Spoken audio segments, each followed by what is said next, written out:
நான் மேலே ஒரு 800 போட்டிருக்கேன் பாருங்க, 2000 மாடலு, 2 ஓனருங்க. எஃப்சி வந்து பார்த்தீங்கன்னா 29 கடைசி வரைக்கும் இருக்குதுங்க. 11வது மாதத்து வரைக்கும் இருக்குது. இன்சூரன்ஸ் முடிஞ்சதுங்க. டயர் 4 டயர் 50 பைசா பட்டன் இருக்கும். எல்பிஜியும் இருக்குதுங்க. பாருங்கள், வண்டி பல்லடத்துக்கிட்ட பார்க்கணும். ரேட் பார்த்தீங்கன்னா ஒரு 57, 56, 57 கேட்டிருக்காங்க. ஒரு 55 ரூபாய்க்கு தரலாம்.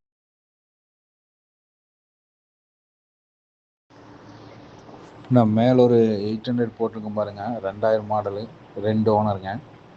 எஃப்சி வந்து பார்த்தீங்கன்னா 29 கடைசி வரைக்கும் இருக்குதுங்க. 11வது மாதத்து வரைக்கும் இருக்குது. இன்சூரன்ஸ் முடிஞ்சதுங்க. டயர் 4 டயர் 50 பைசா பட்டன் இருக்கும். எல்பிஜியும் இருக்குதுங்க. பாருங்கள், வண்டி பல்லடத்துக்கிட்ட பார்க்கணும். ரேட் பார்த்தீங்கன்னா ஒரு 57, 56, 57 கேட்டிருக்காங்க. ஒரு 55 ரூபாய்க்கு தரலாம்.